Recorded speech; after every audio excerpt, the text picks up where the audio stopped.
3.5 महीने के बाद होने वाले हरियाणा विधानसभा चुनाव में सत्ता हासिल करने के लिए सभी पार्टियों ने जींद जिले पर सबसे ज़्यादा फोकस रखा है।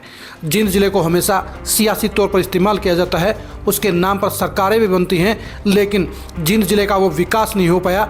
जींद जिले को वो हिस्सेदारी नहीं मिली जिसके चलते वो विकास की बुलंदियों पर पहुंचा।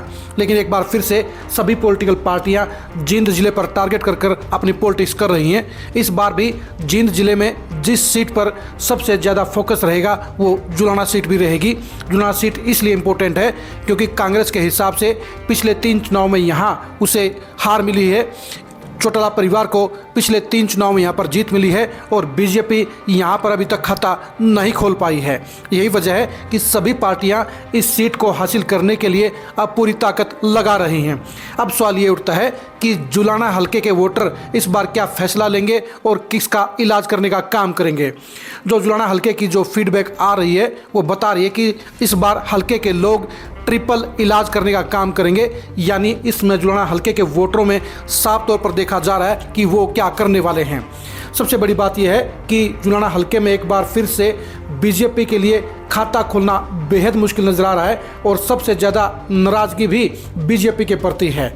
खासतौर पर जाट वोटरों में बीजेपी के प्रति सबसे ज़्यादा नाराज़गी है और इसलिए बीजेपी को हराने के लिए लोकसभा चुनाव में भी जाट वोटरों ने खुलकर वोटिंग की थी और इसलिए यहाँ पर कांग्रेस को 25,000 वोटों से लीड मिली थी। ये 25,000 वोटों की लीड ही कांग्रेस को इस बार जीत के लिए अपने सपने साकार होने का आभास दे रही है। लेकिन कांग्रेस के लिए इसलिए रास्ता आसान नहीं है क्योंकि कांग्रेस के नेता और टिकट के प्रबल दावेदार परमिंदर ढुल का इलाज करने वाले लोगों की भी संख्या भी कम नहीं है। 2009 और 2014 में आईएनएलडी के टिकट पर परमिंदर ढुल जुलाना से धूम धड़ाके के साथ विधायक बने थे, लेकिन 2019 के चुनाव में वो बीजेपी के टिकट पर चुनाव लड़े थे और हार गए थे। 2009 और 2014 की तरह 2019 में भी चौटाला परिवार को यहाँ पर सबसे बड़ा आशीर्वाद मिला और जेजेपी के विधायक के तौर पर अमरजीत ढांडा चुनाव जीतकर आगे बढ़े। लेकिन इस बार यहाँ के लोग जेजेपी विधायक अमरजीत ढांडा की भी रड़क निकालने के लिए तैयार बैठे हैं और इसके लिए उन्हें सबसे ज़्यादा मार झेलनी पड़ेगी। सबसे कम वोट भी अगर किसी पूर्व विधायक के आएंगे तो उसमें अमरजीत ढांडा का नाम लिखा जाएगा, यानी अमरजीत ढांडा ऐसे विधायक रहेंगे जिन्हें 5,000 वोट मिलना मुमकिन नज़र नहीं आता है। अब सवाल ये उठता है कि यहाँ का इन तीनों ही इलाज में सबसे मजबूत विकल्प क्या हो सकता है। तो जाहिर सी बात है यहाँ पर इस समय सबसे ज़्यादा चर्चा आईएनएलडी की संभावित प्रत्याशी सुनैना चौटाला की हो रही है। उनके चौतरफा चर्चे भी हो रहे हैं। बीएसपी के साथ इनेलो के गठबंधन के बाद इनेलो की चर्चा और भी ज़्यादा हो गई है और सुनैना चौटाला की लगातार बढ़ती हुई गतिविधियां भी इस बात की तरफ इशारा कर रही हैं कि वो जुलाना हलके के वोटरों की पहली पसंद हो सकती हैं, पहला विकल्प हो सकती हैं। जाहिर सी बात है लगभग 25,000 से ज़्यादा ब्राह्मण वोटर हमेशा की तरह परमिंदर ढुल के खिलाफ खड़े होंगे। उनको भी ऐसा प्रत्याशी चाहिए जो परमिंदर ढुल को फिर हराने का काम कर सके। यहाँ पर जेजेपी को हराना है और जेजेपी को हराने के लिए अब जेजेपी को ही वोट देने वोटरों को भी एक ऐसे विकल्प की तलाश है जो उनकी विचारधारा का हो, जो उनकी बैकग्राउंड का हो और जो उनके बीच का हो। ऐसे में देवीलाल परिवार कहिए या चौटाला परिवार कहिए, उनके हिसाब की पहली पसंद भी सुनैना चौटाला हो सकती हैं। सुनैना चौटाला इसीलिए 2024 के विधानसभा चुनाव में एक डार्क हॉर्स साबित हो सकती हैं, यानी चौंकाने वाली प्रत्याशी साबित हो सकती हैं। यहाँ पर हार जीत के ज़्यादा मायने नहीं है, बल्कि यहाँ पर इलाज करने की सोच ही किसी भी नेता को चुनाव जितवाने या चुनाव हराने का काम करती है। इस बार यही वजह है कि जहाँ बीजेपी का ज़बरदस्त विरोध है वहीं जेजेपी को भी लोग नाम वोट देना तो दूर की बात है, नाम सुनना भी पसंद नहीं करते हैं। और यही कहानी अब परमिंदर ढुल के लिए भी कहीं न कहीं साकार हो रही है।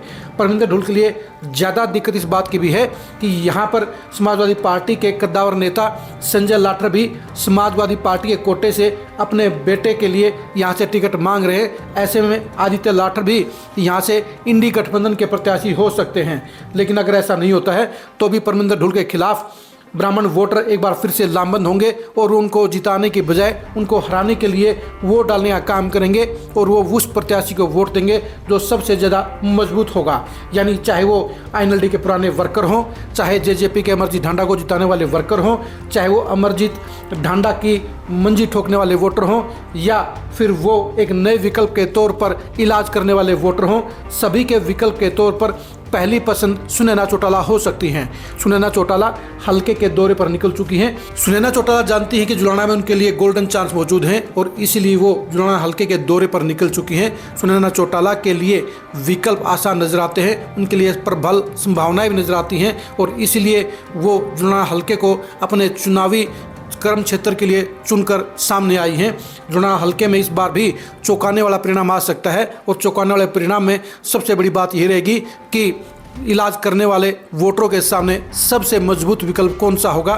सुनैना चौटाला ने अपनी पहचान एक जुझारू नेता के तौर पर बनाने का काम किया है। वो पिछले 2 साल में लगातार जुलाना हल्के के साथ अटैचमेंट में भी रही हैं और इसलिए उनके लिए अब ये हल्का नहीं है और वो भी हल्के के वोटरों के लिए अब जाना पहचाना नाम है। वैसे भी 1 साल से लगातार ये चर्चा हो रही थी कि सुनैना चौटाला यहाँ से चुनाव लड़ सकती हैं। जाहिर सी बात है कि जुलाना हल्के में जहाँ इस बार कांग्रेस एक बार फिर से अपनी जीत का खाता खोलने की पूरी कोशिश करेगी, तो बीजेपी भी पहली बार यहाँ अपना विधायक बनाने के लिए कोई कोर कसर नहीं रखेगी। लेकिन इन सब के घमासान के बीच में सुनैना चौटाला की संभावनाएं मजबूत हो सकती हैं, लेकिन इसके लिए उन्हें अपने आप को विकल्प नंबर 1 तौर पर स्थापित करना होगा और अपने आप को सबसे मजबूत प्रत्याशी के तौर पर सबके सामने पेश करना होगा। वो अपनी मेहनत में कोई कसर नहीं रखेंगी। अब देखने की बात यही है कि वे क्या चौटाला परिवार के वोटरों को अपने साथ लामबंद करने में सफल हो पाएंगी या नहीं हो पाएंगी। उनकी संभावनाएं मजबूत नजर आती हैं, लेकिन देखने की बात यह रहेगी कि जुलाना के वोटरों की पहली पसंद क्या होगी। जुलाना सीट पर सुनैना चौटाला के सियासी अंजाम को जानने के लिए आप खरी खरी न्यूज़ के साथ बने रहिए। जुलाना सीट पर परविंदर ढूल के सियासी अंजाम को जानने के लिए भी आप खरी खरी न्यूज़ के साथ बने रहिए। जुलाना हल्के पर बड़े बड़े नेताओं के इलाज का रिजल्ट जानने के लिए भी आप खरी खरी न्यूज़ के साथ बने रहिए। जुलाना हल्के के सियासी समीकरणों की गहराई को जानने के लिए भी आप खरी खरी न्यूज़ के साथ बने रहिए। आप हमारे फेसबुक पेज को फॉलो कीजिए, आप हमारे यूट्यूब चैनल को सब्सक्राइब कीजिए। नमस्कार।